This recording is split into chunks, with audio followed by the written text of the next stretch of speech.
live on YouTube, and the meeting will be recorded shortly afterwards once we start. We're expecting about 43 people tonight. Usually a lot of them trickle in right after 6 o'clock. And then once the recording is posted on YouTube, then the viewership skyrockets. We get a lot of views on there. That's cool.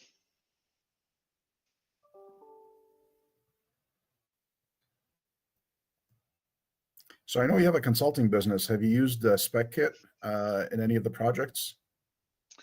We have. It's really um, really helpful in fleshing out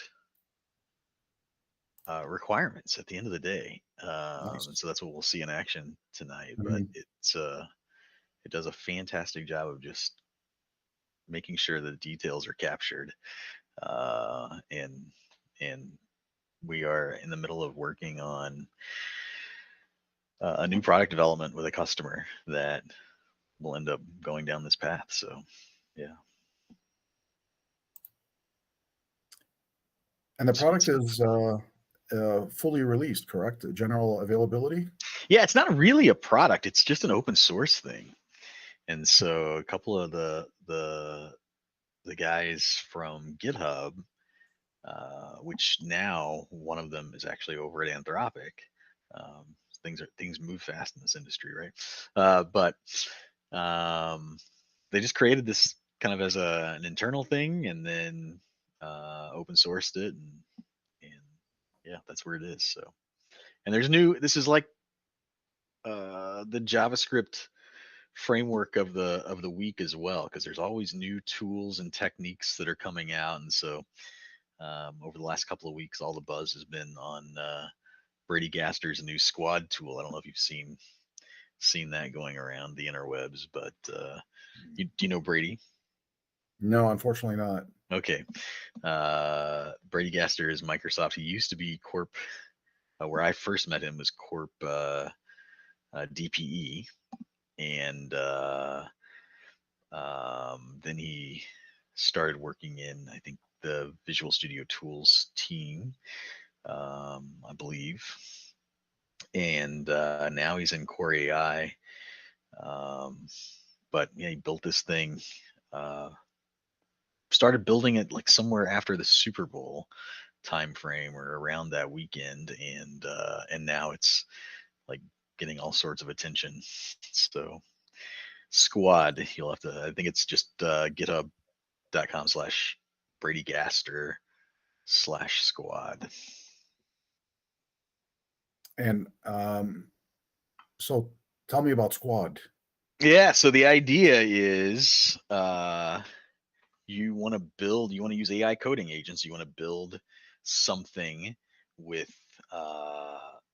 multiple agents working like you would in a real team, like multiple roles working together in a team. So you build a squad of these different agentic roles. So maybe a DevOps engineer, a .NET developer, a React front end developer, whatever that looks like, Hmm. and they all work together in a multi-agent sort of way, and it's all just driven Wow, through prompts. But it's kind of cool. that's slick. That is Yeah, very cool. Can you share that link with me? yeah. Let's see here.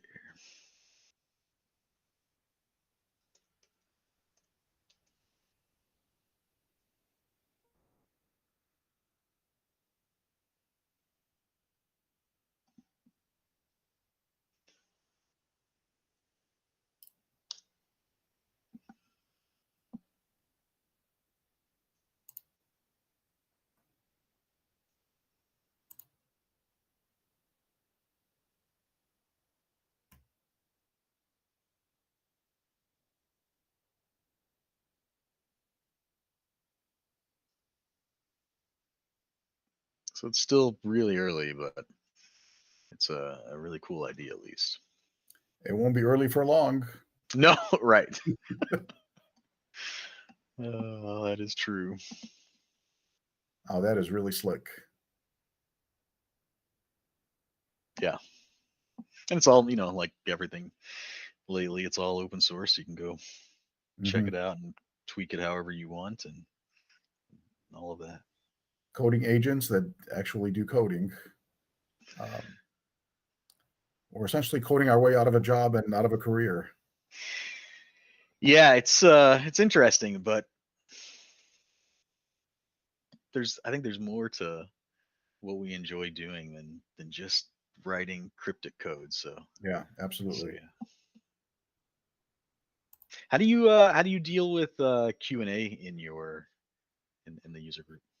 That is up to the presenter. You can take the questions as they come, and I'd be happy to monitor the chat window and just politely intervene Sounds good. whenever a question comes up, or you can wait until certain intervals to take questions, whatever you prefer.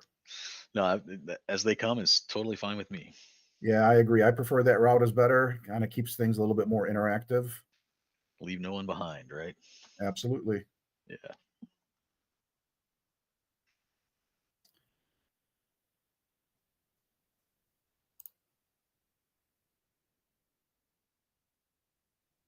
All right. It is a little bit after 6, and we got more people trickling in. You ready to get started? Let's do it. Excellent. I'll go ahead and start the recording.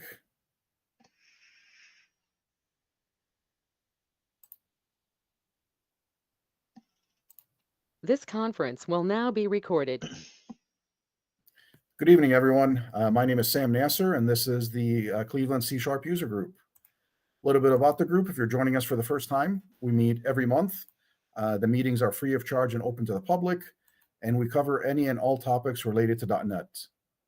You can find the meeting information posted at meetup.com at the link listed at the bottom of the slide.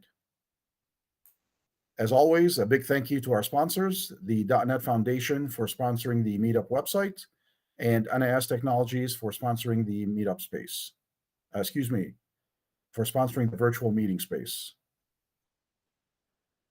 Some general information. Please keep in mind participation is always encouraged. And like I always say, the only stupid question is the one not being asked. So always jump in with a question or a comment. However, when not speaking, kindly ask you to mute your microphones just to avoid any background noise. And we want to keep it casual but organized, meaning always jump in with a question. However, we also want to give our speaker enough time to go through the slides and the demos. And lastly, the presentation is being recorded and will be posted on YouTube shortly after the editing process. So for tonight's feature presentation, we have Spec-Driven Development with GitHub Spec Kit by Eric Boyd. Eric is a consultant and a speaker working in the cloud and AI space. He joins us from the great city of Chicago, and he's also the founder of ResponsiveX. He is also a Microsoft MVP and a Microsoft Regional Director. And so with that, Eric, welcome. Glad to have you with us. Yeah, thanks, Sam. So how do I share? I'm going to make you presenter. Gotcha. Yeah. Thank you so much. I'm excited to chat about this topic. So Likewise, definitely looking forward to hearing about it. Me and 43 other people that RSVP'd for tonight. sounds good. So what I would say is if along the way anybody has questions, feel free to type them in however you do the questions, and we'll answer questions along the way. I want to make sure that everybody's tracking and there's nothing that you're kind of hung up on as we go along. So with that, let's get started. And I'm going to spend just a little bit of time up front in slides, not a whole lot of time, and we'll just go right into demos. But I do have things captured in slides like screenshots and things like that of things that might take a little time. I'll demo it as well, but we might kind of leave AI coding agents kind of out to pasture to go do their things, and it might take a little while for them to come back and respond and things like that. So it's just the nature of this, and there might be errors along the way. So I do have screenshots of things as well that we can talk about. So with that, Sam already told you who I am, but just a couple of additional things to add in here. If you want to get in touch with me after this, feel free to go hit up my website. There's a button at the top that says, schedule an introduction or something like that. And you can use that to kind of schedule a 30-minute chat if you have questions, or feel free to shoot me an email or hit me up on X, Twitter, Blue Sky. I'm just Eric D. Boyd pretty much everywhere. So with that, why are we here? What are we here to talk about? Well, vibe coding is it's been all the rage for quite a while. So the idea that, and when I say quite a while, I mean over the last year, but we've been using AI coding assistants for probably 3 or 4 years now in various iterations of GitHub Copilot and now plenty of other tools. But when I say vibe coding, what do I mean by that? Well, it's this kind of style of software development where you rely heavily on kind of intuition, momentum, and we have this AI assistant that helps us produce code quickly. There's not a lot of upfront design or specifications or even formal review. The whole goal is really just speed and flow, and not a lot of kind of rigor or discipline. So you follow the vibe, I guess, in vibe coding and kind of what feels right. And at first, when I heard this, I wasn't a big fan. I wasn't a big fan of the phrase vibe coding. And it was this time last year, I was in Redmond, the Seattle suburbs, where Microsoft is located, and I was at MVP Summit. And so it was about March of last year. And I was hearing lots of speakers and lots of folks just talking about vibe coding like it was the all like the greatest thing. And that's because it just originated. It was coined by Andrej Karpathy here in Twitter on February 2nd, 2025. So Sam and I were talking before we got started here today. This space is moving so fast. AI is moving so fast. The technology industry is just moving fast. And this is a great example of, in a year, this has just become kind of a household coined term that we all know, vibe coding. Tech execs, business execs even know about this. People are building products, trying to vibe code their way through it. So this is the origins. It has some challenges, but at the end of the day, we're really talking about just saying, in some AI coding agent, we're going to take a prompt, we're going to generate some stuff. We get this feedback loop, and then we tweak it, and we just repeat this over and over and over again. So we're just interacting with some AI coding agent, again, doing this thing that kind of feels good with momentum and speed, not a lot of friction. And it gives you this kind of instant gratification, or just this immediate feedback that, I mean, you've created something by just typing in some words, and it's like this dopamine hit, if you will. It's almost like, I would liken it to like a slot machine where you pull the handle, you press the button or what have you, and sometimes it's not right, but man, when it hits, it just gives you this hit of excitement and energy, like, oh yeah, it did what I wanted it to do. And I feel like that's kind of our relationship right now with these AI coding assistants and coding agents. So I'm not going to talk about what I do. Actually, I am, just for context, because what I'm going to show you is one of the scenarios that I've used SpecKit for. And so just quickly, Sam mentioned kind of what I do. I run a consultancy in the Chicago, Milwaukee area. We work with customers all over the US. Been around since 2012, but our whole focus is really helping customers in these big areas: AI and data, app dev, cloud infrastructure. When we started in 2012, we set out to help customers with Azure, and that's it. And to date, we've never done a project that didn't have to do with Azure since 2012. And we wrap everything in DevSecOps. We like to automate everything. And so this is just the way we think of the world, and the things that we do with customers, just help them build products, innovate, do exciting things. The problem is we have this cobbler's shoes sort of problem. So even though we do all of these amazing things for customers, our website hasn't been touched in like 2013. And so it's really slow. And so this is just a quick video actually showing you the real-time interactions. Like, you go click on something on the website and you can go do it, and it just takes forever to load. It's not like a first load JIT sort of thing. It's just WordPress and has a bunch of junk in it that is causing it to be really, really slow. So it's just wild. Thankfully, it's not really affected our business in any negative way, which is good. But we need a new website. So I thought, well, why can't we just use these AI coding assistants to do that? How tough could it be? I just need a simple website. And so I went out and said, let's interact with an AI coding agent, and I'll just give it a prompt. And so this is this vibe coding sort of world where I'm just going to say, hey, let's do this thing. Design and develop a new website for ResponsiveX. Here's what we do. We help enterprises and software companies and consumer brands and professional services firms design, build, and modernize cloud native applications, data platforms, and AI solutions at global scale using Azure. And we have deep expertise in user experience and distributed systems and DevSecOps and AI, and we guide customers from vision to execution, all those kinds of things. So I gave it this prompt. I said, here's our current website, super slow, very outdated. And so it does its thing. It says, cool, I've got that. I'm going to scaffold a modern, fast Next.js website with TypeScript and Tailwind, and I'm going to implement these pages. I'm going to give you this great experience. And so we'll just do this. And so it does, and it builds this site. It's kind of beautiful, actually. But even though I told it where our website was, it made some mistakes. It isn't really representative of what we do and who we are completely if you kind of browse through, but it does silly things like it didn't use our logo at all. Created this new blue thing up in the left hand corner that represents kind of an icon, but it's not our logo. So this is where we get into this cycle of, okay, well, I need to tell you that you've messed up, right? It's not quite right. So it needs to have our logo. We don't just use this RX thing as a brand mark. We occasionally just use the X if we have something that's square, but it's not quite right. So go help me out and actually use the logo. And so I got you. Like I'll go find that. And I said, here's an example of it. There's an SVG actually on this URL.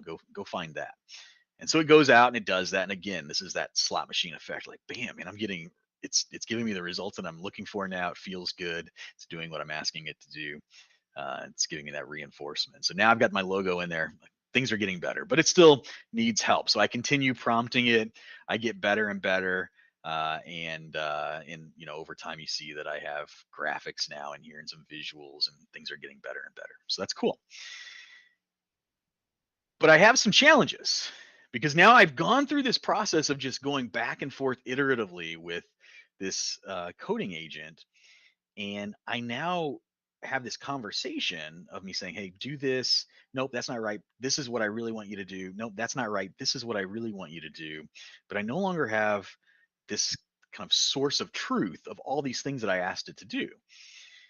There's also these hidden assumptions that are just everywhere.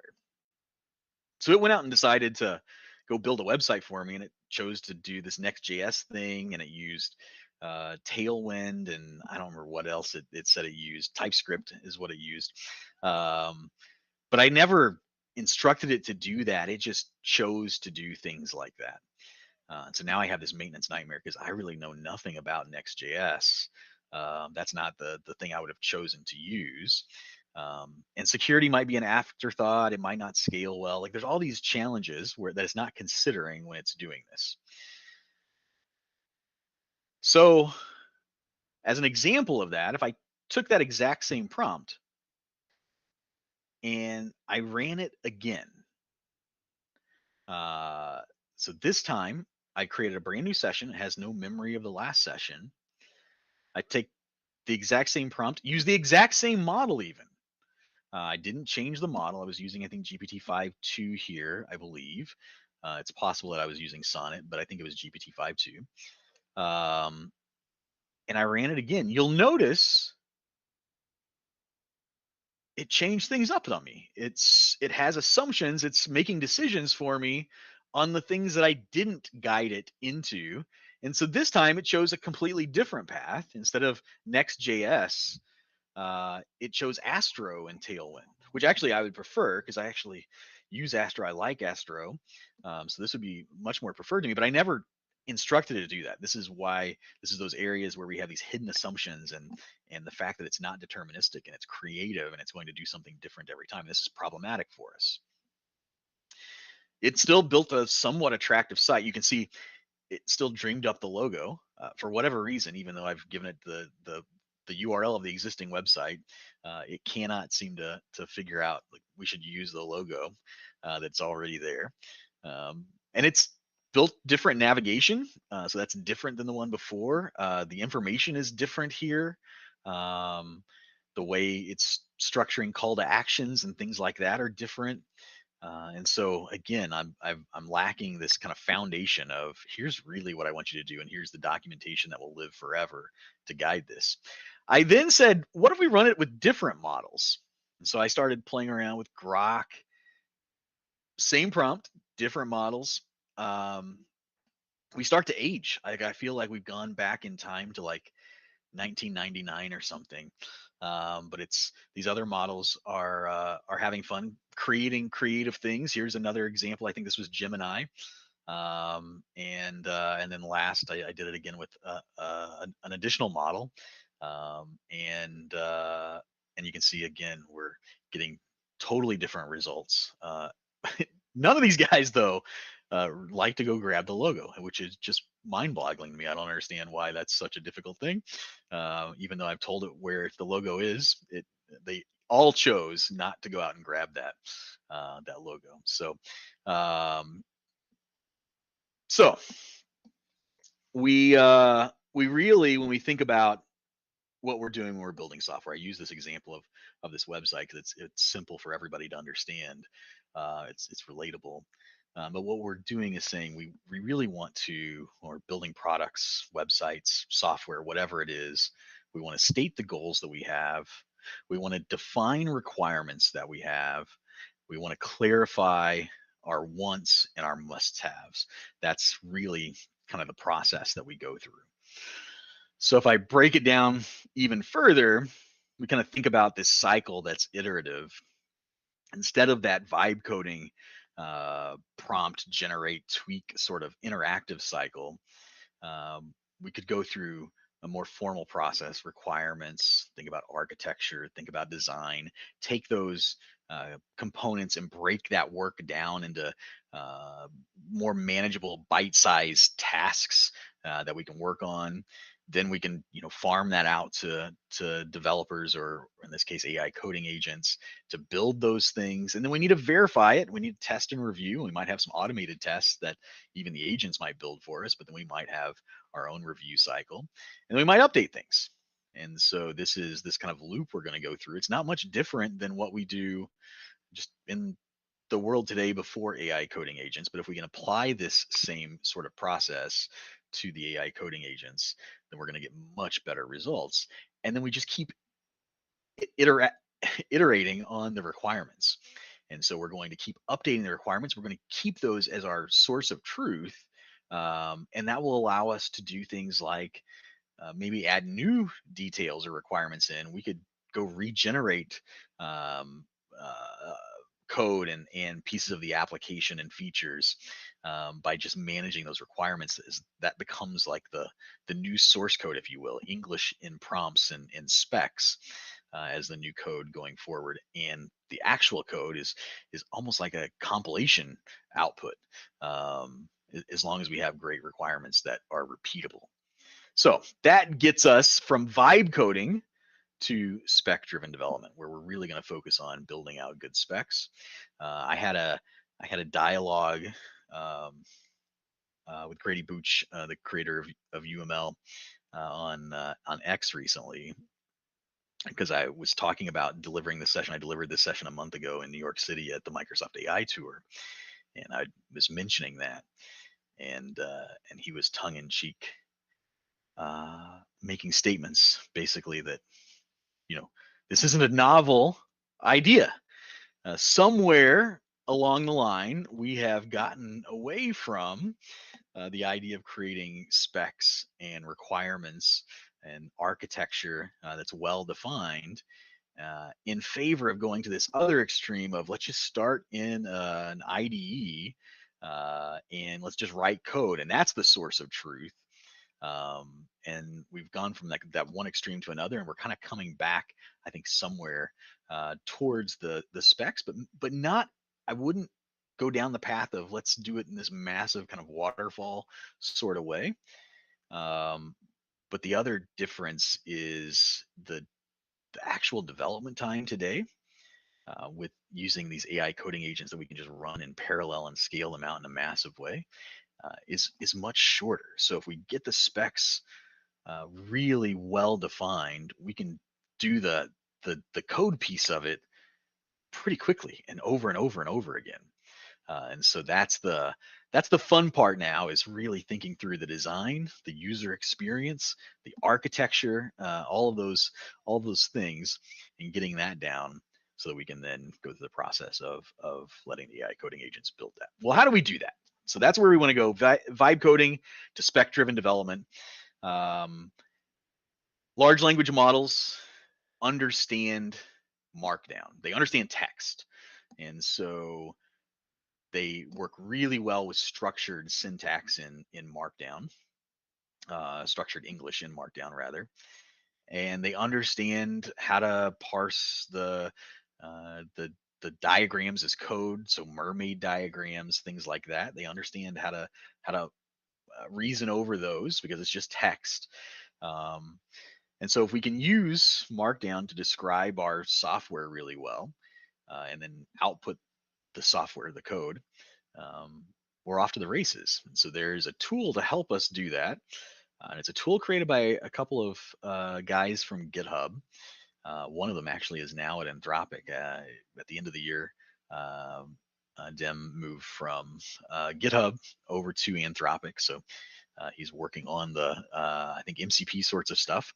But they built this thing. It's open source. So you can go to speckit.org, install it. I'll show you how that works. And then you can start interacting with it. Now, it is a framework and a set of tools to help you work through creating these specs. We're going to start and go through a process of laying down, here's kind of the assumptions or the requirements that we want to get out of the way for the product overall.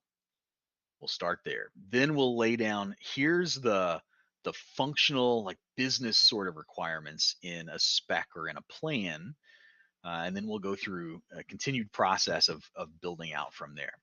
But SpecKit guides you through that process with various prompts. You can go look at the code. It's just out on GitHub, and it will guide you through this process with prompts of laying down these specs. And then at the end, it will go through the process of actually implementing and executing these specs and creating whatever the product is that you've described. So let me lay down the big blocks. I've kind of briefly talked about it, but I mentioned we're going to lay down a spec. That's our business requirements. So we're going to describe those in business and functional terms. We are not going to embed in technical implementation details as part of that. And the reason is we want to be able to change those things up.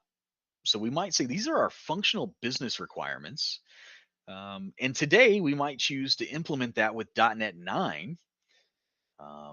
We would likely implement it with .NET 10. But then next year, we might want to implement that with .NET 11, or the year after that, .NET 12, or other frameworks that might come into play. Maybe we want to do React on the front end today, but tomorrow there might be some great new JavaScript framework that we would want to use. And so we want those specs to be not about the technical implementation details, but really about the business requirements that we're trying to deliver. And so then we want to clarify those specs. So anything that we have done creating the specs that are just not clear. There's assumptions in there. Oftentimes when we are communicating with folks, we kind of know each other well. And so we often refer to this as, we can just kind of, through telepathy, we understand what each other's thinking and we know the next moves of each other and stuff like that. But it's not telepathy. It's just, our working relationship. We've been doing this over and over again. And so we know kind of the protocols and what to expect from each other. Well, the AI coding agent doesn't have that. It doesn't have this relationship with us. And so it can't, it doesn't just know these the way we've been working or the assumptions that we're making. And so we're going to clarify those things. It's going to ask us a series of questions, and anything that's ambiguous in our spec, it will help wring that out so we get those things clarified. Then we want to build a plan from that. And so we want to take the specs, we want to turn that into the technical implementation details behind that. Now that we have our spec and our technical plan, we want to understand, are there things that are inconsistent? Are there things that conflict? And so there's an analyze step that will take our spec and our plan, and it will analyze that to make sure that we don't have things that are inconsistent across those or across the various sections of the plan, the technical implementation details. And we'll use that analyze step a couple of times. You can use that iteratively. We can use the clarify step iteratively too. It doesn't have to be just in this order. We do want to create the spec first. We want to create the plan next, but we can iterate and use clarify and analyze at different points throughout as well. So once we have that and it's good and it thinks it understands this well, and there aren't things that are conflicting, we want to ask it to create tasks. We want to break down that technical implementation into a bunch of fine-grained tasks that we can go execute on. So just like we would work today in the real world with humans, we will do the same thing with our AI coding agents. We'll have tasks. It's going to use those tasks as like a checklist to keep track of where it's at in the process in developing our software. And that's that implementation phase. So once we have the tasks, we can again go through those analyze steps to make sure things are cohesive. And then once we have it in a good state, we will implement it, and it will go off and build the thing for us. Now, I mentioned earlier, there are things that are, somewhat just foundational and cross-cutting. And this is this idea of a constitution where we're going to say, these are the requirements. So in the spec, I mentioned we don't want to put the technical implementation details, but there might be things that we want to have that are just guaranteed across our project. We always want to deploy to Azure, let's say. We always want to use React on the front end. Whatever that may be, things that are constant, that we want to make sure is true. Maybe it's naming conventions. We want this to always be named like this. We would put those kinds of things in our constitution because that will ground us and dictate everything else throughout. Whatever it may be that's just given in your environment. So I told you where you can go get SpecKit. So you go to speckit.org, takes you to the GitHub spot as well. When you do that, it uses Python. So there's some prereqs. Let me just actually go out to the site and I can show you where those prereqs are. Drag this window over. So when you go out to speckit.org, if you scroll down a little bit, I think it's right here in this quick start. This is formatted really poorly. There should be some line breaks in here, but there are not. The way you install it, one of the ways you can install it here is by using UV, which is just a Python package manager essentially. And so you can say UV tool install. There's a couple of options to do that, but you're telling it to install the specify CLI. It's not called SpecKit from the CLI. Why, I don't know, but it's specify. And then you're telling it to install it from this GitHub repo. And you'll see down below, if I scroll down, there will be a list of system requirements. And so here we have to have Python installed. We need Git installed because it's going to use source control to help manage some of the things that it's doing. If we want an IDE, then we could use VS Code or Cursor. We need some sort of AI coding agent. So SpecKit doesn't provide the agent. And that's great because we can use it with whatever agent we want. It doesn't have to be GitHub Copilot. It could be Claude. It could be a whole list of other agents as well. And then we might want to use other things in here too, like Node.js or Docker. And so you can see that's mentioned. I find it funny that it mentions an internet connection in today's world, but it does require the internet connection because it is going to go back and forth to those AI coding agents. Now, I mentioned the UV install, and so this is going to install it when you have Python laid down on your system. So it needs Python 3.8 or greater. When you have that laid down, then you can use the UV package. If you don't have UV installed, this isn't mentioned in here. Actually, it is. You'll need UV, but you'll have to do a pip install for UV in Python to get that in your environment. If you're familiar with Python. And then you can execute the UV command to install the specify CLI. Now, this is the recommended install. This puts specify there kind of always. If you're familiar with like npm, you can do this kind of thing like npx. Well, the same thing with UV. You can do UVX and get a one-time install. And so it won't persist. And so if you just wanted to test it out and do it kind of one time, you can do that as well. But I would recommend you just using UV and just having it on your system always. And then you can hit the specify command and you can do a -- help. And you can see all of the options that exist, including there's a version option.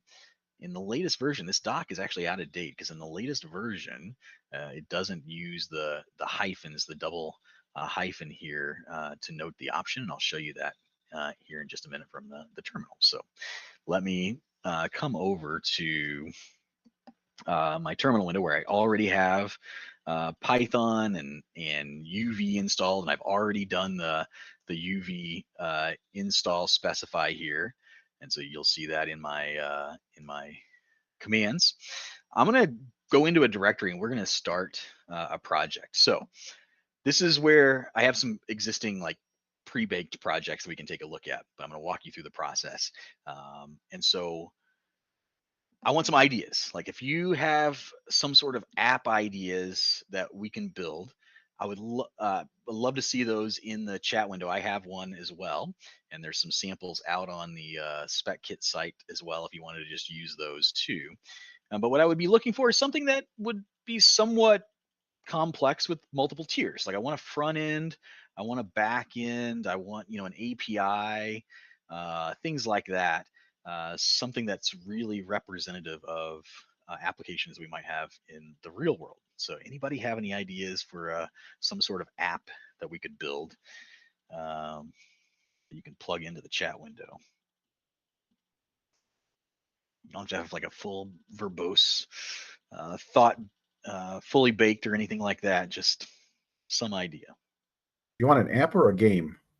Oh, we could build a game too. That's out of my expertise, but yeah, let's do it.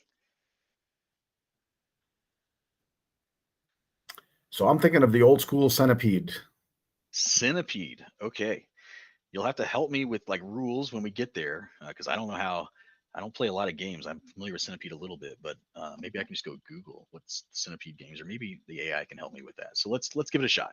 So I'm gonna come in here and say let's make a directory and we'll call it Centipede game spec driven. All right, and I'm gonna change into that directory. Clear here. So at this point, I just have an empty directory. I'm going to say specify init. Well, it first runs the specify command because you'll see the cool graphics. And so this is specify. This is spec kit on your system.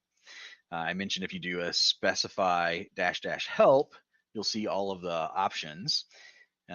You'll notice version, even though in the docs on the website it says -- version. If you tried to do that to see what version of specify you have installed, it'll say, I don't know what you're asking for. So that's no longer an option. They've changed it up such that now it's just specify version. And so there's the version we have, and it's always updating. And so we have the latest version here that came out a couple of days ago. The screenshots that I have are going to be from a version that's like a month ago. So always updating, latest and greatest good stuff. So we can also do, when it installs, it does this kind of check, but we can do it as well. And we can see here's what it's detected on our system. And so we see GitHub, we see Claude Code, GitHub Copilot, the IDE based. For whatever reason, even though the CLI is here. In recent versions of SpecKit, it's telling me that it can't find the CLI. Copilot CLI is definitely installed on my system. We'll see it in action in just a minute. But for whatever reason, recently, it's telling me it can't find that. And then you'll see these are all of the other coding agents that we could use. We could use the Gemini CLI. We could use Cursor, Windsurf. So all of these are possible. And then at the very bottom, it shows me my IDE. So I have VS Code and the insiders build of VS Code, which is where I normally live. So this is doing a quick check to let you know what you have, if you have everything you need. And so for whatever reason, again, don't be alarmed if it doesn't find GitHub CLI, because it is there. Can you use open llama models or OLLAMA models? We'll get to that in just a minute. We can use any of the models that we have that we can get to via these coding agents. And so I'll show you that in action in just a little bit. All right, so here we are. We've got specify installed. I'm going to clear screen just to get back to the top. And I'm going to say specify init. And so from here, I can tell it to initialize a brand new project. When I do that, it will create a directory for me and things like that. I don't want it to create a directory for me because I'm already in this directory. So I'll say here. I could also just say dot, and it would do the same thing. But I like the explicit. I can visually see it dash here clearly. So I'm going to initialize specify right here. And then I want to tell it what AI coding agent I want to use. We saw that whole list of coding agents. I could use Claude Code, Gemini. In this case, I'm going to use Copilot. And then I can tell it, I can just do this and it will run. But I also might want to tell it whether I want to use kind of bash shell scripts or whether I want to use PowerShell for the scripts that are behind it underneath SpecKit. And so in this case, I'm going to tell it to use PowerShell. It's just my personal preference. It doesn't really matter. It's just an implementation detail, but I can go then see that code and work with it easily. So with that, I'm going to run this, and this is going to initialize my SpecKit project. So here's my Centipede game spec-driven project. It did all the things. It checked, and it gives you a readout of what it did. Checked the tooling that I have, selected my AI assistant, and then all the steps that are needed. It pulled in all the scripts that I needed and that sort of thing. And then it's telling me what I can do next. And so here we are. We're in our project directory. We can start using these slash commands to start establishing these things for our project. I mentioned the Constitution earlier. These are our project principles. We can go through and specify the spec for this, go through that process, and then again, these optional commands to help us tighten up our spec. So you may say, okay, cool. If I can use these things, then I could just say speckit.constitution, and the terminal is going to say, I have no idea what you just asked me to do, because I need to be in the context of an AI coding agent. But from the terminal, I mentioned Copilot. If I just run Copilot here, or I run Claude or whatever coding agent, I can start that guy up and it'll say, this is a new directory. So is it safe? Yep, it's safe. And now I'm in the context of GitHub Copilot, the latest version of GitHub Copilot here in the CLI. It's loaded in that environment for me. And now I can start using these commands. So I should be able to just say speckit.constitution. And it doesn't work. And if you look at my screenshots, I want to pop them up in here. I just took these like just recently. That's exactly what I did. I typed, let's go back. I typed SpecKit Constitution and / SpecKit Constitution. It worked just fine. But in this latest version of GitHub Copilot CLI, let me go back to something that's, I'll just get rid of that so I can see the background here. There we go. So this latest version, I can't do that. I can't do a slash command. So the slash command here is agent. I can tell it what agent do I want to run, and then I can select the agent that I want to run. In this case, SpecKit Constitution, and then I can start using that agent to create my constitution. So, so Sam, you mentioned we're going to create this centipede game. Is there anything that's like guaranteed that we want to make sure that we always do with our centipede game, or not the functional behavior, but requirements around, you know, how we want it built and technologies or anything like that? I'm thinking C# for the language. That makes total sense since we're at a C# group. And use C# and I don't even know. We'll just leave it at C# and let it decide from there. We'll have fun with it. All right. So now it's creating our constitution for our centipede game. And so it'll also add some other things in here for us. While it's doing that, I'm just going to go open up that folder that we just created. Ideally.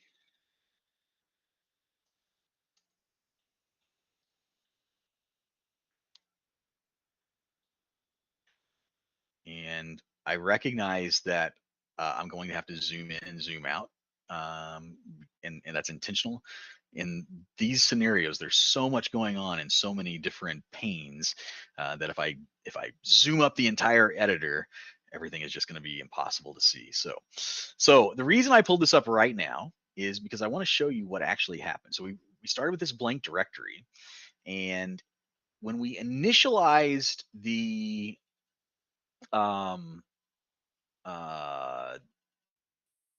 spec kit using the specify command, what it did was it created this specify directory, this .specify directory. And we chose PowerShell for our scripting language. And so there's all these PowerShell scripts in here to do some things that it needs to do. And so here's some common scripts that it needs, like get the repo root, get current branch, things like that. Setting up an implementation plan for a feature. It has some scripts that it does to set some environment variables and things like that. And so there's some scripts that it needs behind the scenes to work with. Then we have templates. So the constitution template, this is how that constitution is structured. And so we have our project name, our constitution in that markdown file, project name constitution, and then we have core principles. And so these are the things we've asked it to identify. Here's principle 1 and on and on and on. And then we have sections of additional things and governance rules and then some version information for when that constitution was created for versioning that. So we have templates, and we have templates for all of these things, templates for a plan, templates for specs, templates for tasks, and we can edit these. So there's nothing, we're using AI large language models to create these and manipulate these. And so we can edit these templates and say, well, in my constitution, I also want a section for this. And I want a section for, or I want our plan to be structured in a slightly different way. And so I can do that and customize these templates however I want. Then we have memory. So it has to keep track of some things in memory to work with these large language models. And so right now it's created our constitution. If we, actually it hasn't yet. Let's see what's going on. Do you want me to edit that? Yes. And always do that. So now it's created our constitution. And so it used that template, and it took that simple one-line prompt that said, we want to create this centipede game and we want to use C#. And it's decided to add in a few additional things for us that it thinks are good. So again, the large language model, remember, it's filling in gaps where we left them. And so it's saying, hey, we want to do TDD. We want to do clean architecture and separation of concerns. We want C#. We said that. We want game loop integrity, simplicity, you aren't going to need it. Principles, we'll use C#12 and .NET 8. We'll use monogame as the framework, and on and on and on. We'll structure our projects like this. And so it's building out some things that it thinks we want in our constitution. Now, if we look at this, just like anything. We need to review it and make sure it's accurate. If we look at this and say, no, we don't want to use monogame or whatever it may be, we can go edit this however we want. Again, it's just Markdown. It's going to use that. There's nothing special about SpecKit creating this, other than it's helping us do that and guiding us through the process. Now, the other thing that's in here, when we were interacting with Copilot from the CLI, we did the /agents, and it had that whole list of agents. Well, where does it get that from? Well, there's this .github directory. And the reason we have to go down this path of telling it what AI coding agent we want to use when we initialize the project is because it's going to kind of bootstrap some things that are needed by that AI coding agent. In this case, we told it Copilot. And so it's going to create the things that Copilot looks for to execute SpecKit.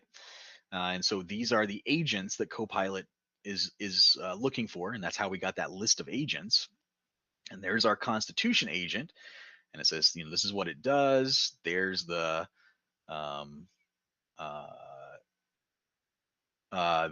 agent name here, which is odd because I don't think that is quite right, but it is in here. And so this is the structure of our SpecKit constitution agent and what our instructions are for that agent to run. All right. But it has that for each one of those steps in the flow. And so there's all of these agents here. Now, what does that do for us? A couple of things. So right now I'm over in the CLI, and I would imagine not all of us want to just live in the CLI. Some of us do. Some of us might not want to. They might want to work in an IDE, and that's totally understandable. So I'm going to just get out of the CLI right now, the Copilot CLI, and I'm going to take us over to VS Code. And so I'm going to pick up that session that we had with Copilot in the CLI. I'm going to pick it up right here in VS Code. And so you can see this is exactly what we did. We had our background agent running in the CLI. We asked it to create a constitution for our Centipede game and use C#. This is what it did. And it's told us we can do this right here and create a commit if we wanted to. Now, we don't even have a Git repo at the moment. Actually, we do, because it initialized a Git repo for us. And so there's our changes. If we wanted to go ahead and just commit this, we could say, hey, let's create a commit message for creating a constitution. There we are. And so there's our first step in the process. And so now we have that committed in our history for just creating the constitution. Now we don't need any context here for the next step. And so I'm going to just go into a brand new session. But we're going to take this further now, and let's create the requirements for this, the business requirements. And so here, I'm going to choose an agent that I want to work with, just like we did from the CLI, and I'm going to say, let's plan. I'm not going to do background this time. I'm going to do local. So I'm going to say SpecKit, excuse me, plan, and we want it to create a Centipede game. Create a retro Centipede game. Sam, what are the requirements? We won't have to detail all of it. It'll go out and find most of the requirements for Centipede, but is there anything specific we want it to be able to do that it might not find on its own? None that I can think of. All right. Well, we will let it do this. And here, the question was asked earlier, like, how do we choose different models, like Ollama or something like that? Well, here you can see I'm using GitHub Copilot as the agent, but I can use whatever models Copilot has access to. And so I might choose in some cases, maybe GPT 4.1 because it's free. It's just zero premium credits to use it. Or I might choose Sonnet 4.6. I'm doing something kind of super technical, or maybe just GPT 5.2 if I'm writing text and things like that. So I'm going to do that. I'm going to choose GPT 5.2, create a retro Centipede game. And I'm going to say create a plan or create I don't want to plan. I actually want a spec here. Chose the wrong. We'll do specify. Create a spec and requirements for a retro Centipede game. So now we're asking Spec Kit. We've got our constitution laid down for our fundamental requirements for the project that are just cross-cutting. But now we're telling it, go create the spec. Excuse me, the business requirements for creating this game. Now, if we were to say, as part of this process, if we were to say create a spec and requirements for a retro Centipede game using .NET running on Azure, you would see coming back in the specs that it created, it would filter that stuff out. It is working hard to help you from injuring yourself by putting things in here that shouldn't be in here. And I've told you we want to keep the technical details out of this part. We want it to just be the business requirements. And so I'm going to give it lots of trust here. And I'm going to say allow all commands in this session, so I don't have to click that button anymore. But it's just going through the process now of creating that requirement for us. And we will see it show up over here as it creates it. While it's doing that, let's see. I'm going to take us, excuse me, back out to some slides, and we'll come check in on this again.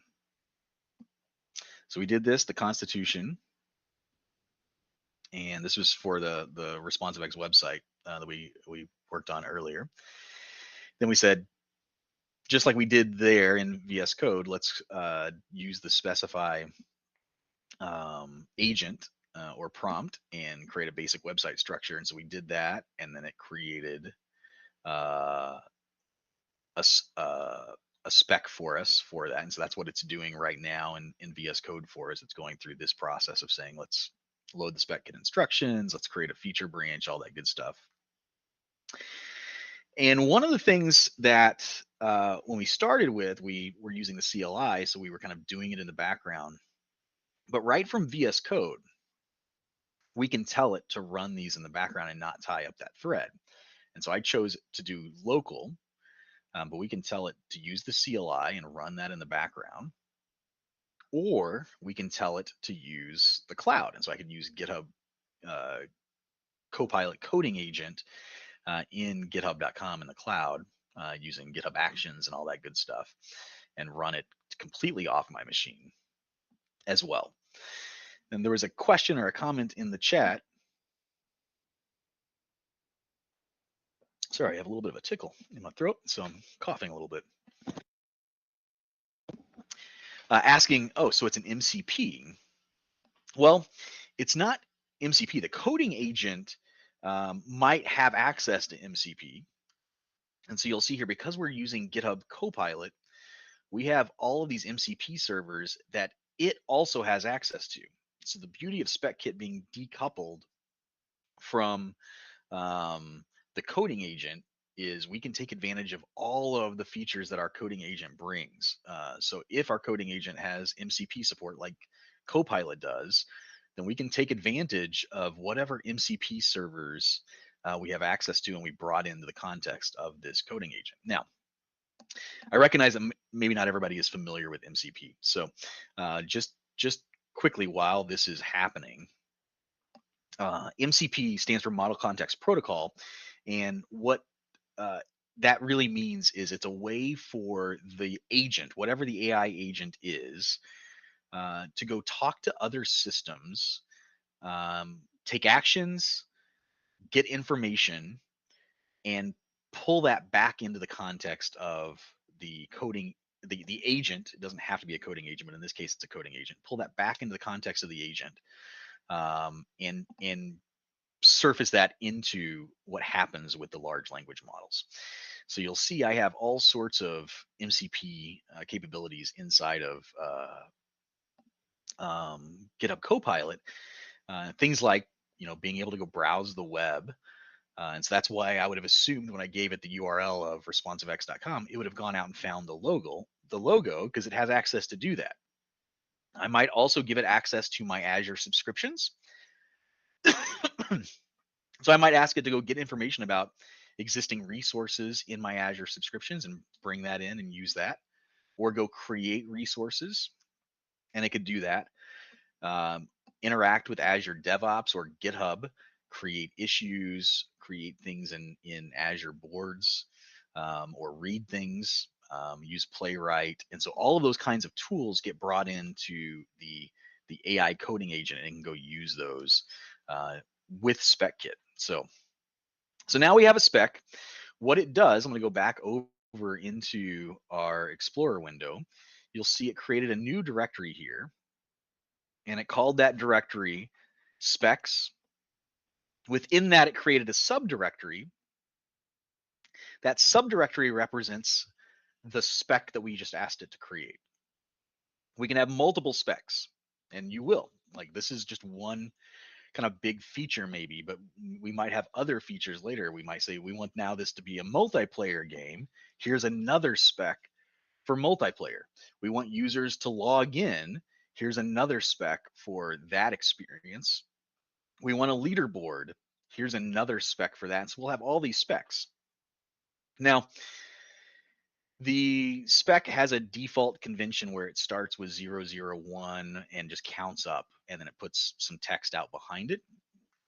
You can change that. It doesn't have to be that, but you'll notice it also creates a branch in the process. And so here's our branch that matches that spec name. If you change that, then you have to tell the coding agent, because in an environment variable in those PowerShell scripts, it's setting that to match the branch name. And so if you change that, which I encourage you to do as you're really building these long living specs, name it something that's appropriate for the long term. But when you interact with it with SpecKit, you have to tell it what feature and what spec you're working with, so it knows to use that name and set that as the environment variable, so it has context as to the spec that you're talking about at that point in time. Then it creates this markdown file. Now I have, all of the diffs in here, so I'm going to say just go ahead and keep this. I'm happy with those diffs, but it creates the markdown file that represents our spec. So excuse me. Let's preview it. I'm not sick, but I do have a tickle in my throat for some reason. So chloroseptic lozenges will help with that. All right. So here we are. We have the stories that it created for this capability. So it says we want to be able to start and play a basic round of Centipede. Here are the rules. It's gone out and found this for us. We didn't have to go tell it all the details. But if something is wrong here, we want to edit that. We want to give it the right details. So here's the way this gameplay is going to work. Here's what it's telling us the acceptance criteria is. Here's a second story, third story. We have 3 stories that make up our spec. Cool. It's got functional requirements. And then it has success criteria at the bottom. It's also given us the various kind of entities or data structures that we need for our game. Pretty cool. So I'm pretty happy with that, but let's just make sure that there's nothing kind of inconsistent here.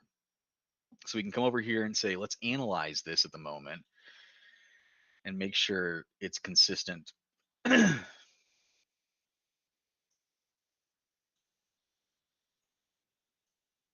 didn't really have to type anything in there. It'll work with a default, but we'll just run that step, and I'm gonna go ahead and stage these and get it ready. And it's running its script to ensure that it's going to pass that analyze stage. And you'll see we can't do it yet because we don't have a plan. We just have a spec. So there's nothing to compare it to for consistency yet. So let's commit this. Just so we have history here. And let's take it further now and create our plan. So we've gone through the process of a constitution, a spec. Now we're going to create the technical implementation for this, the plan. So we're going to say, let's plan this. We want to use create a technical implementation. It should be able to be deployed. Actually, I don't even, maybe we should just say it'll run in the console. It should run in a terminal window. It should be built with C#. We have that in the Constitution, so that's guaranteed. And we'll just start there. Now I'm going to change my model here because I think Sonnet does better with the technical things than GPT models do. I like GPT when I'm writing text, but in the technical scenario here, I'm going to use the Sonnet 4.6 model and let it go. And it's going to start creating our technical implementation for us. So now you can see a file shows up over here that is the plan.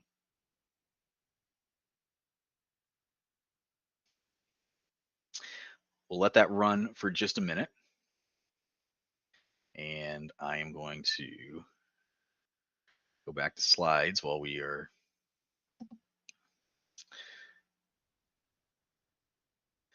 So after we get this spec and this plan, we can do the analyze phase.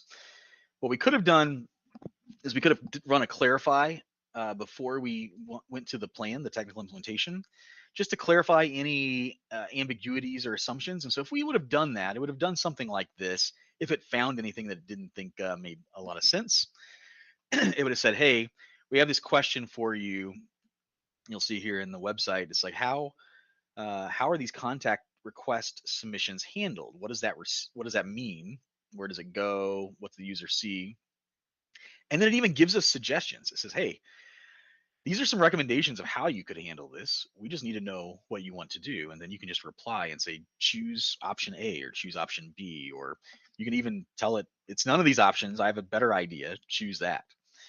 And that will clarify those and add those to the plan. And then when we create the technical implementation, that will break this plan into the technical details. And so we'll see that in just a minute. So I'm going to go back because I'm sure it's done at this point. It's not yet, but it's getting there. The AI does take a minute. You can see all the steps that it's going through to execute that. Go back to the slides while we're waiting for that to finish then, and we can just talk through it here. When it gets that plan created, you saw the plan MD file over there. It will create several files too that supplement that plan. And so you'll see here, it goes out and does some research and tries to answer some questions, potentially. It might create a data model. If there's an API, it might create an open API description, like a YAML file. It might give us some quick start information for how we might do local development and run this application. In this case, it was an Astro app. And so it gave us a document to explain how we would go about running this locally and debugging it before we go on and actually create the tasks. This is still doing its thing. And so just give it a second more, and then we'll get a plan here that we can go task out.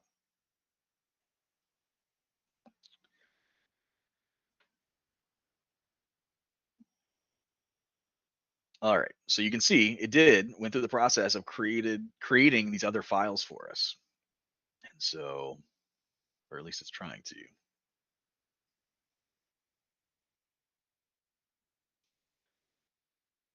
Now it's creating these. But while it's doing that, we'll look at the plan because it's done with it. So I will go load this up in markdown preview. So we can see it looked at our requirements. It looked at the Constitution and says, hey, do we pass all of those Constitution requirements? And any input from the project structure, do we do well with that? And so you can see it's laying out our solution and our projects and our directories. If you have a problem with that, then that would be something you can iterate on. And I have in projects with SpecKit, I have iterated on this because I don't like the domain application infrastructure sort of structure of projects that often come with the canonical clean architecture, clean coding sort of design. I don't like that, and so I have to tell it, hey, don't use that. Use this, structure it this way instead. It hasn't filled in the rest of the plan details. It's still running. AIs are slowing down at the moment.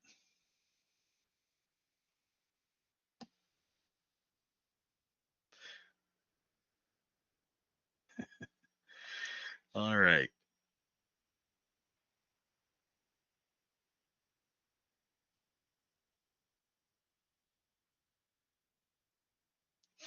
Well, I'm going to let it finish up that, but I'm going to bring over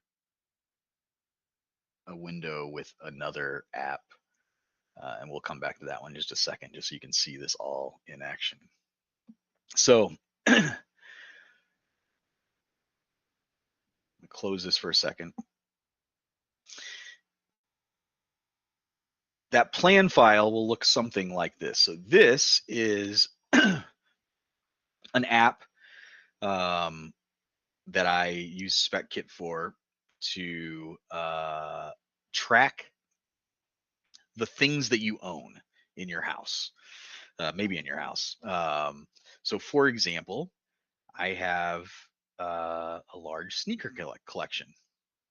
It would be nice if I knew what all the sneakers were that I had. Or I have a liquor cabinet full of liquor when I'm at the grocery store. It'd be nice if I knew, like, do I still have this? So that kind of application to track the things that I have in my house. And I was using an app called Sortly, but Sortly is really not designed for that personal use. And once you get past like 100 items, they want to charge you like $300 a year for it. And I was like, that doesn't make any sense for my use case. So I went through the process of just prompting and creating a spec for tracking the items, creating an item catalog for all the things that I have. And so you'll see here, it created this solution and projects in the way that I like to do it, not the clean architecture, clean code, domain infrastructure application projects, but instead here's the app is called Wares. And so here's my core project that has my domain models, if you will, my API project. I can't double click on the things. It'll go back to the markdown.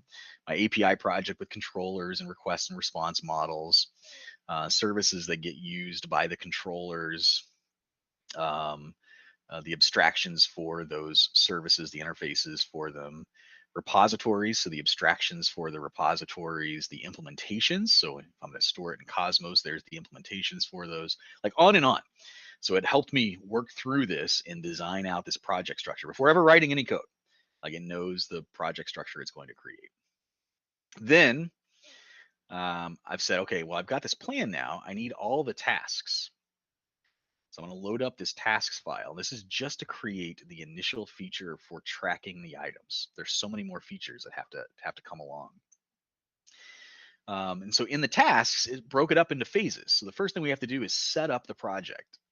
Now you'll notice this has check marks. I mentioned earlier that SpecKit, when it goes through the process of implementing it, it will use this file to track where it is in the process. And so we'll check these things off as it goes. And so if I go look at the task markdown file, you'll see it has those checkboxes in each of those tasks because it went through and implemented them already. So there's my multiple phases here. Phase 1, setup, foundational things that it needs, domain entities, infrastructure foundations, I told it to use Blazor, so it's creating all the Blazor stuff. Then I have my user stories, so manage categories. I want categories for my items. I want locations for my items, like where in my house. Is it in my liquor cabinet? Is it in my attic? Is it in my garage? Whatever it may be. Being able to manually enter an item, there's a story for that and all the tasks that it implemented for that.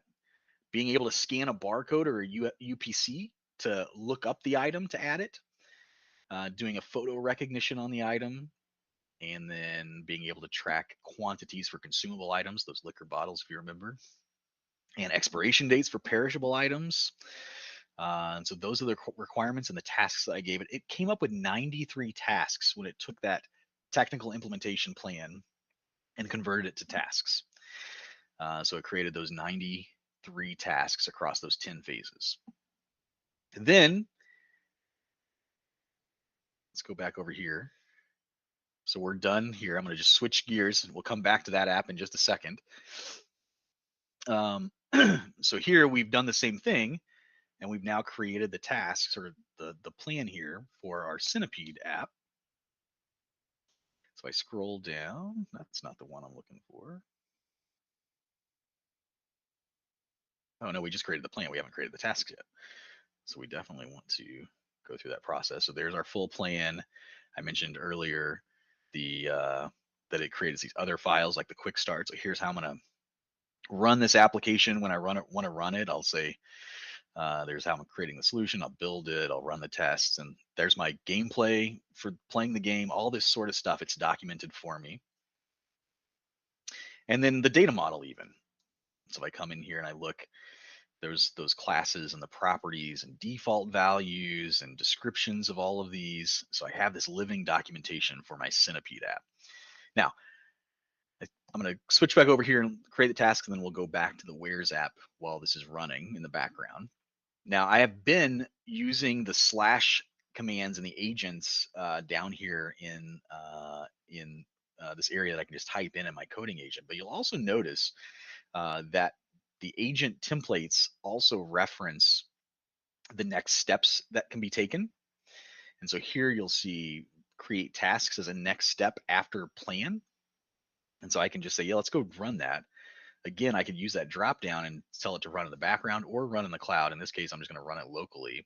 But if I just click that button, then it's going to start that for me automatically. And so now it's running and it's creating the tasks for me.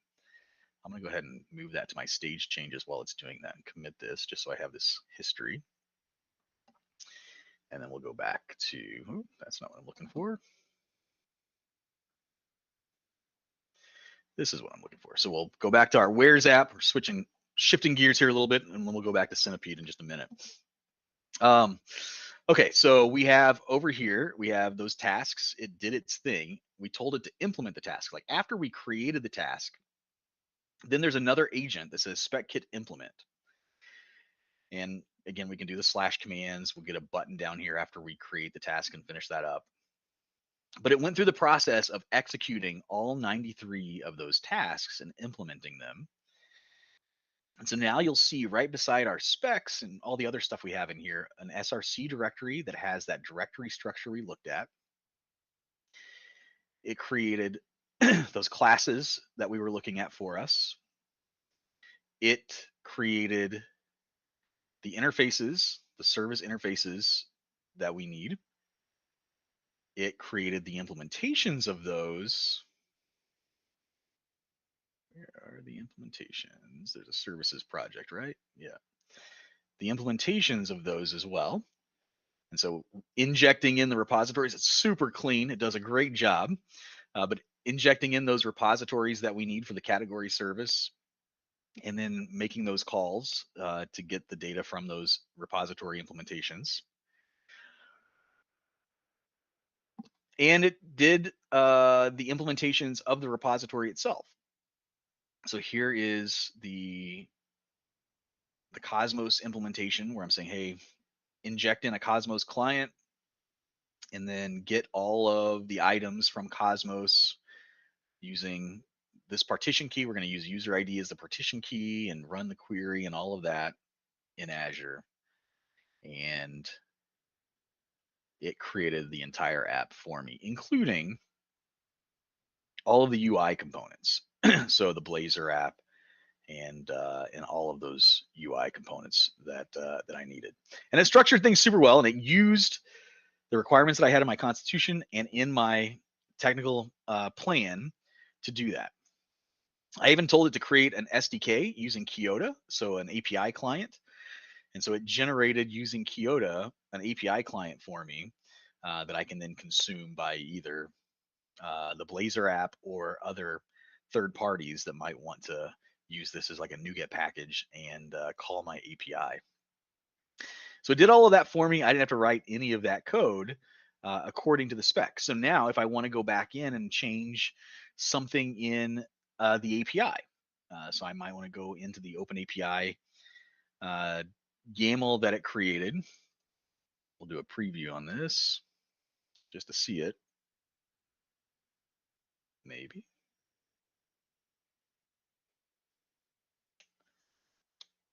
There we go. So maybe as I get into this, I decide, you know what? The way this filtering capability isn't really what I want. What I really want is a filter query parameter and a top and a skip and things like that instead of a continuation token. Then I could go change that, regenerate basically the app, go implement those tasks, and it's going to execute that for me and maintain that. So my specs become the thing that lives forever. All right, let's go back to our Centipede app because I'm hoping we get to a spot where we can actually run that guy and see in action. Okay, we created the tasks now. So this is our unchecked tasks. It hasn't been executed yet. And we ended up with not 93, but 66. So the reality is it's going to take a little bit of time to create this. We might not get to a running state on this, but I will make this repo public and we can, you can go check in on it after it gets done. So the only thing I have left to do, there's no code in here at this point, right? There's just my spec, but I'm going to just say implement this. And when I do that, the Claude Sonnet 4.6 model and GitHub Copilot are going to work through that using the prompts in specify agents that were created here. These are the rules that it's using to go execute and actually create our application and our code. So we'll let it run for a little bit. It will take a while, and you can see at the moment my token count is looking good. It won't increase all that much because it's going to use sub agents. There's this interesting sort of, I don't know if it's a workaround, a hack, a glitch, what you want to call it. But right now, the requests, the way requests work in GitHub Copilot, it's not token based, it's request based, is the pricing model. We've made one request to it to execute this. It's going to go spin up a bunch of sub agents, and it doesn't count those as requests. So all of these nested things right now, it's kind of doing underneath that as just part of this one request. And so we won't see us consume lots of requests here as part of this huge undertaking of executing these 66 tasks. It'll just be counted as one, which is pretty incredible. All right. I'm going to go back to some slides while that's executing because make sure we cover all this. We broke it down into the tasks. We didn't do an analysis. We could have, it would have just taken some time. So I skipped it, but it would go through and say, hey, I found some consistency issues. How do you want me to deal with these? And so it will automatically correct them when it can, which is also pretty helpful. It'll tell you, like, I think this is really what you want to do here. Is that okay? And then you can respond, yeah, go ahead and just automatically correct that for me. And it will do that for you as well. Yeah, like this prompt here, fix. And so it goes through and just fixes those based on the suggestion that it had. Execute the implementation. And so it's done that. That's what we're doing right now. And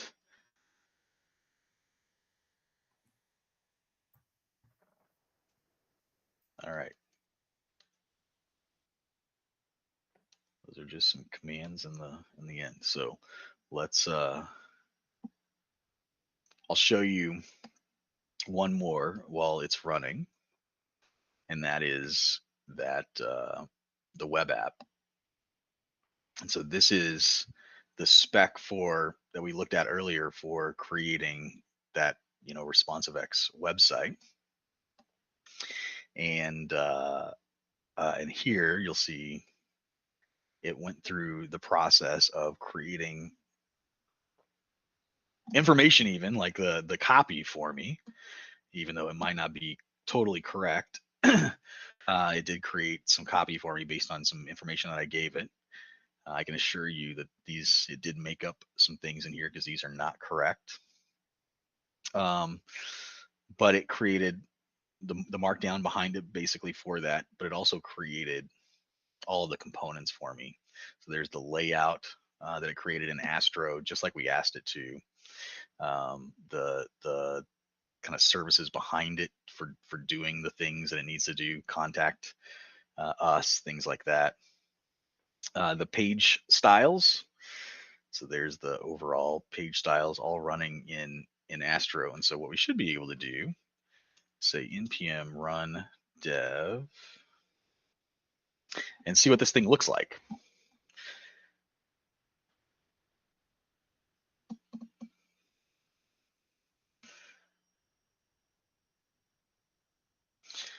And so now it's still, we have a problem in our spec apparently. It still isn't using our logo, but we now have specs that we can iterate on and build this and continue to change and tweak. And we have a single source of truth.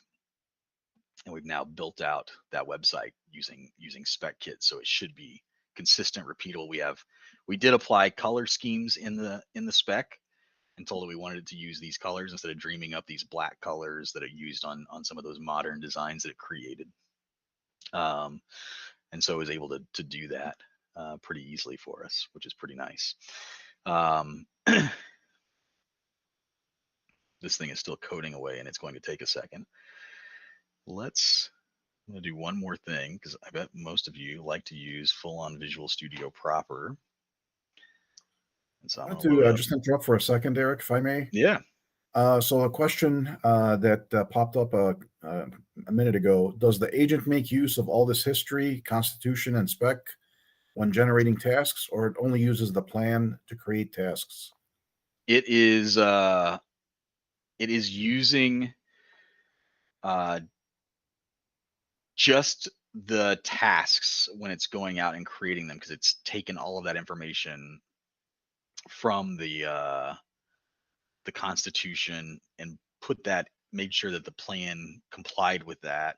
Then it's taken the tasks and makes sure that adheres to the plan, things like that. So it's progressively moving along the way and breaking it down. There are things that it is pulling in, so there are things that are referenced. If we come over here and look, you'll see that it's going to use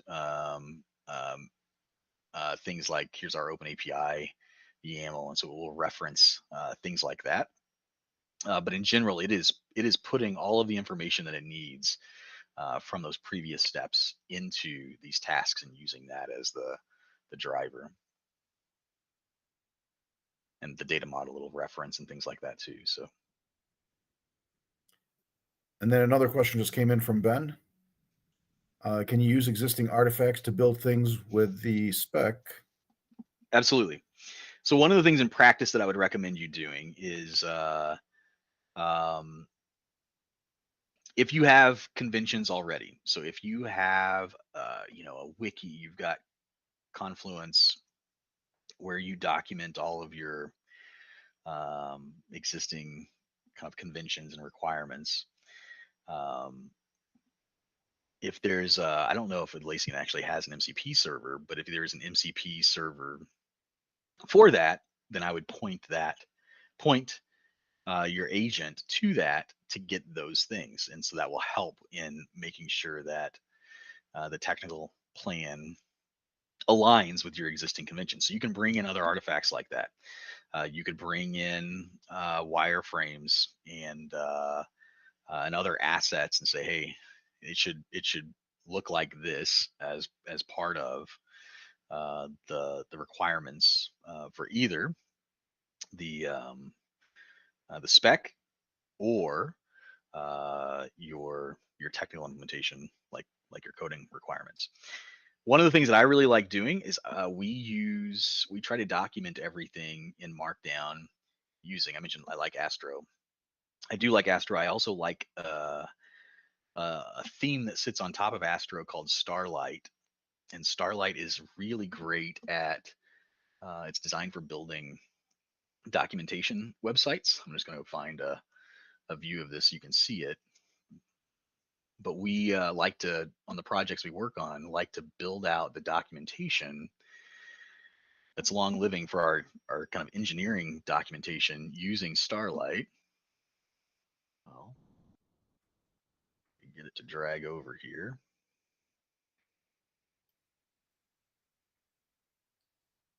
I think my coding agent is bogging down my machine or something. I don't know what's going on.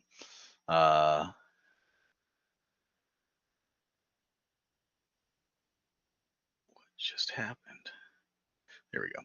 So Starlight is an Astro theme where we can easily document all of our requirements for our engineering teams in Markdown. It's just code in GitHub, and it's all Markdown.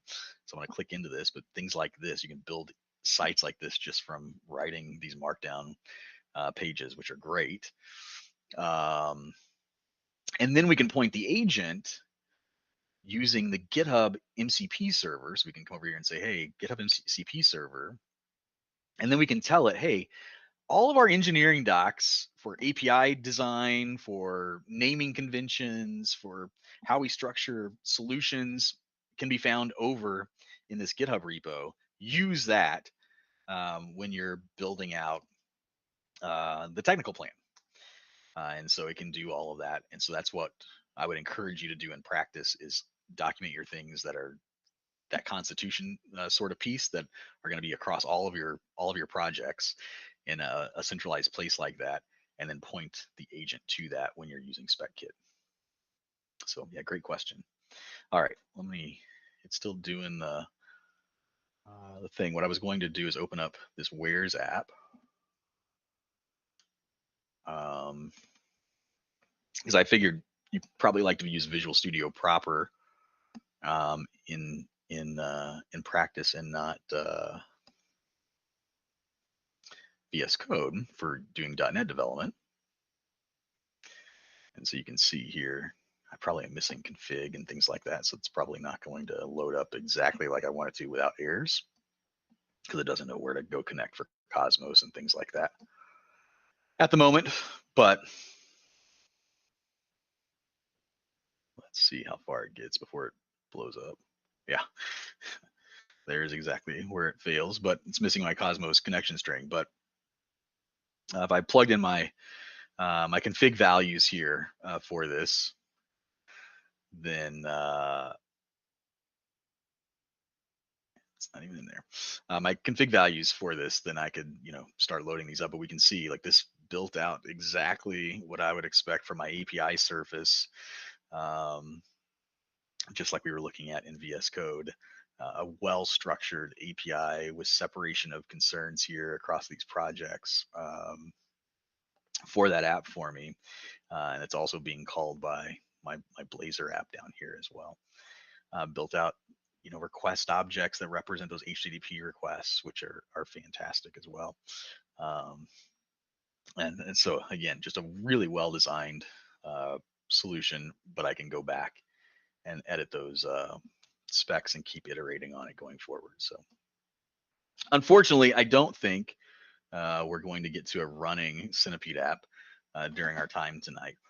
but I will push this code up to my GitHub account, and it'll just be Centipede Game.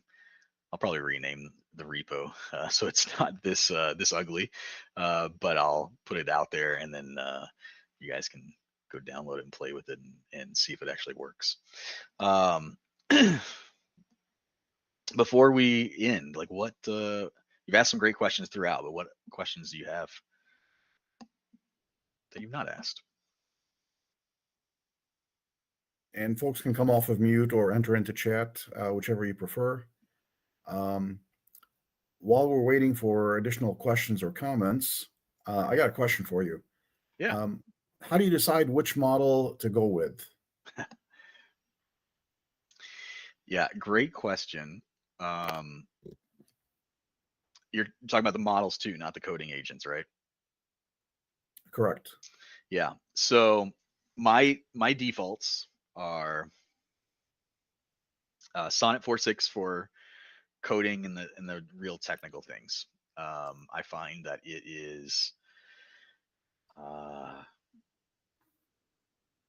it's far more accurate in the style and the way it does things than the GPT models. However, on the flip side, I find that the GPT 5.2 model is my favorite for if I'm writing text, like just narrative. It does better at that than Sonnet. So that's how I flip back and forth. I used these other models in those screenshots. So I used GPT-5 Mini in one of those. I used Grok in one of those, Grok Code Fast, and Gemini in another, and just building out those UIs, that ResponsiveX website UI. And you could see that it was it was not super. They were not super high quality compared to what both Sonnet 4.6 and 5.2 produced. And so as a result, I don't really use. I know I have friends that use these other models, especially the Gemini models, quite a bit. But they're not my go-tos by any means. My go-tos are just Sonnet 4.6 and GPT 5.2. And as new versions come out, certainly a move ahead as well and test them out. But some of it is a little bit of trial and error too. Like, so those are the defaults, but sometimes you might find for your scenario, one works better than the others. And the good news with something like SpecKit, you can take that same spec and go run it again with a different model and see what it produces. And it's it's not a big deal for you because there's no real time consumed by doing that. You just told it to run. Now, having said all of that, the Opus models are kind of at a different, like a elevated level from the Sonnet models.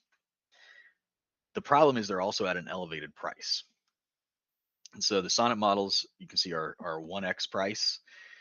The Opus models are a 3x price. And then there's this new fast mode preview that's 30x. And so, yeah, right.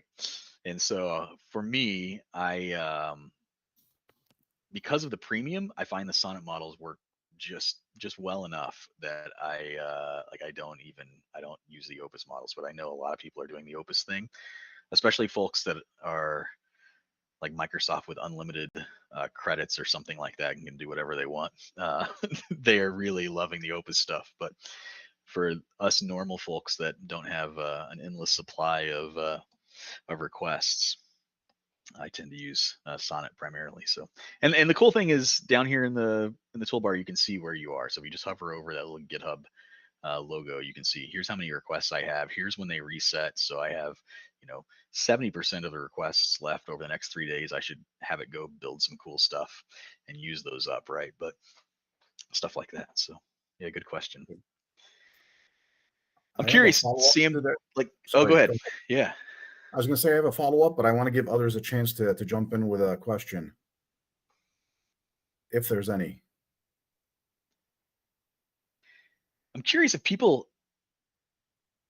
see where SpecKit, after this, do you see where SpecKit really shines and how kind of easy it is to use, but also like how it can really help you in that AI coding agent sort of way, not get stuck in that vibe coding just back and forth without any real documentation as to what happened. Cool as hell. There's a great comment. Yeah, so cool, Ben. Thanks. Yeah, I'm a big fan. So and we've been the Figma thing is really cool too because there's an MCP for Figma and you can tie it right in as well. And I use the MCP. I don't use Jira, but I use Azure DevOps a lot, and so I use the MCP server for Azure DevOps in the same way. So yeah, it's great. Just automate yourself. Yeah. I will say one of the things, for the sake of time and demo that I did is we just went from one stage to the next. And you can't just take what it produced and commit it like I did and go to the next stage. You do have to review what it proposed in its spec, iterate on that and make sure it's right and fix it up to your liking. The same thing in the technical implementation details. Iterate with it. You can iterate with it in the chat. You could go hand edit things, and then as you're doing that, just run those analyze checks to make sure everything's still cohesive and consistent.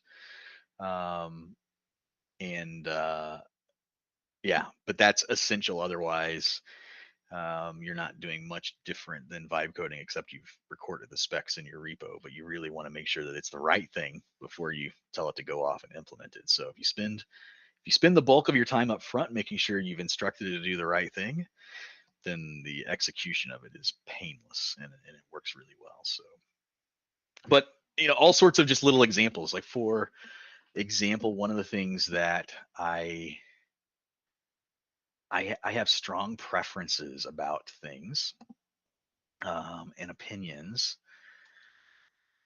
And one of the things, there we go, there it is, that I really do not like is when I left this in here, when date times are named with an at suffix, right? I just want it to be created.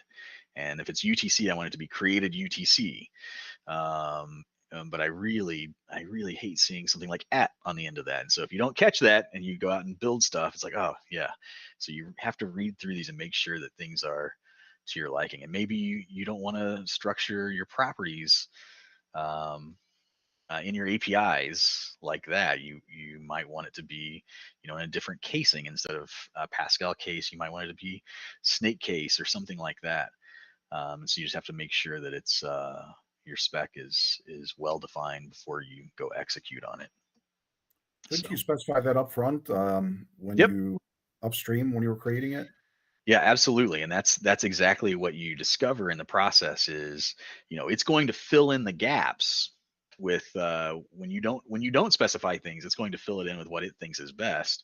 And so then when you get downstream, you realize, oh, yeah, I don't like any of that. So upstream, I need to go tell it, hey, as part of my constitution or my technical plan or something like that, let's tell it that here's the way I want date times named, and here's, I want routes in my path to be singular, not pluralized, and I want resources in my URIs to be snake cased or something like that instead of Pascal case, all those kinds of things.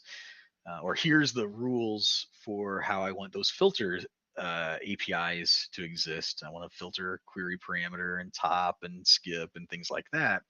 So yeah, you would do those kinds of things in your constitution or in docs that you already have and just reference it when you're building your technical plan. So yeah. Gotcha. Okay.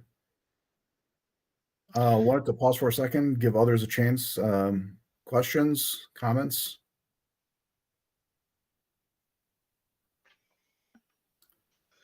So my follow-up question was, I'm very fond of the Microsoft Foundry, and one of the features is you can go into the models overview and compare models against different criteria. So other than cost, how else can you evaluate these models? Or is it just going to be more trial and error? Yeah, there's not a great way to do evaluations like that in dev tools today. I wish there were. The evaluation is really going to be uh, just the style. I think it assumes so Mhm. what and correctness. But there's not tooling today that I'm aware of that do that through the lens of code and developer output that are at least accessible to us. I'm sure GitHub has tooling like that, and I'm sure Anthropic has tooling like to evaluate their models every time they train them. But we don't have the tools to do that, like exists in Foundry for just questions and answers basically that you're hitting the models with. So, but yeah, that would be fantastic if we did, and we could just say, hey, yeah, it's great at this, great at Python, but it's terrible at C# or something like that. So that's part of the factor is when you run into like, oh, it doesn't know this obscure language that I'm working with, or I think of like, I don't know what languages it might be, but Lua, for example, I guess it's not super obscure, but it's not super mainstream either. And so maybe one model does better than the other at that. So things like that. Gotcha. Okay. Very good. So once again, questions either in chat or verbally. And if not,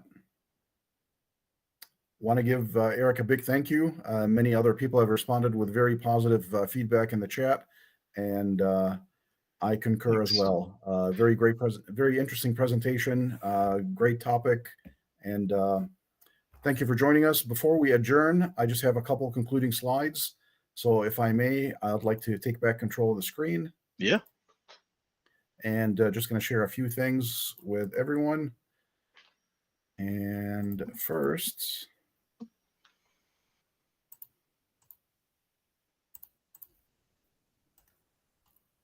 sorry, just grabbing a few links that I'm going to be pasting into chat. And I will switch over.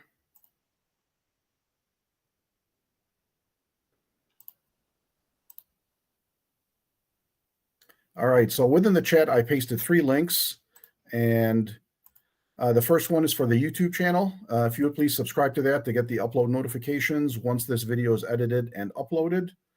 And second are the link to, excuse me, the second thing is the link to my blog, which is going to have the tech events that we'll cover in just a second. And again, please subscribe to that to get the update notifications. And last but not least, please take a moment to fill out the feedback eval form so we can provide Eric with some constructive criticism. And once you fill out that form, you're going to be in a drawing for the Uno Platform Studio, and there you'll be getting a free license for that, and that's going to be a basically selecting one of the people that had submitted the evals. So please take a moment to fill that out, and we can provide it to Eric, and you'll get a free license for the visual designer. It's awesome. With regards to events, as far as regional events that are going to be happening within the area, and many of these are in person as well as virtual. So on March 3rd is the Ohio North Database Training Group. That is a hybrid, and I will be presenting there on data cleansing using Databricks. So you can join us online or in person if you're in the area. And on March 11th is the Azure Cleveland User Group. The meeting information has not been posted yet, but it definitely will be. The links for all these are posted on my blog, as I had mentioned. In addition, on March 19th is the Greater Lansing User Group for .NET. And on March 25th, which is the 4th Wednesday, is the meeting of this group for March.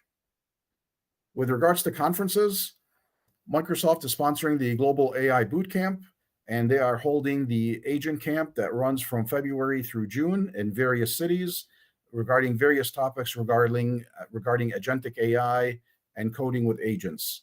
And more specifically, on March 16th is the Memphis Agent Camp. And the link for that is memphisagentcamp.github.io. And as you see here, it is going to be an all-day session, 4 different tracks relating to coding with agents and various topics regarding agentic AI.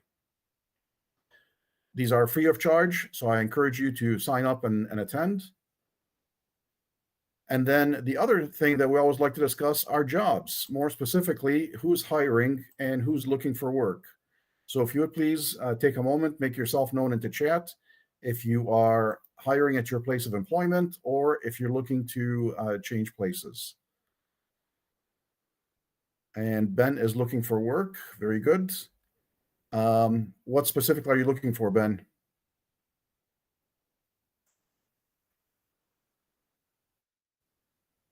And while we're waiting for feedback, mic is not working. Yeah, technical difficulties. Distributed systems. Okay, very good. Anyone hiring at their place of employment? And if not,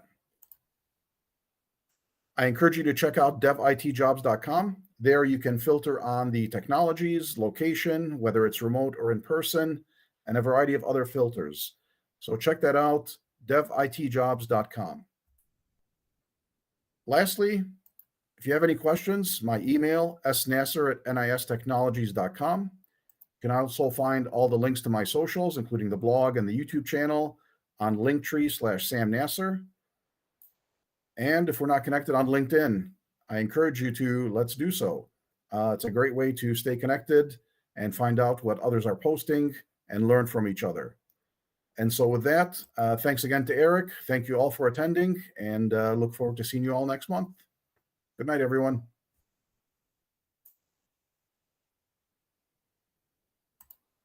This conference is no longer being recorded. All right, now we can speak freely. I accidentally messaged just to Ben, but I was going to message it out to the group. But if you know of exceptional kind of UX designers and React developers, I know this is a C# group, but that is something that we're looking for at the moment. So I will keep that in mind. yeah. Yeah. And the link Cool. for your GitHub, is that, can you Yeah, share if you that just go with to me? ericboyd.com, then Okay. you'll find links to, like at the bottom, you'll find links to everything, all the socials and GitHub and stuff like that. So, yeah, Gotcha. let's just type it in here. Sounds good. ericboyd.com. Cool. This was fun. Hopefully it was useful and you have a new tool in your Very toolbox much. to go check Yeah. out. So yeah. Looking forward to experimenting with it. Yeah, it's fun. Definitely. All right, Sam. Well, Thanks thanks so Eric. much. Thank you. Yes. All right. Are you at Summit? I am not. Okay. Unfortunately, I won't make it this year, but All right. Well, hopefully next year. see you again soon. Yeah. All right. Sounds All good. right. Bye-bye. Take care.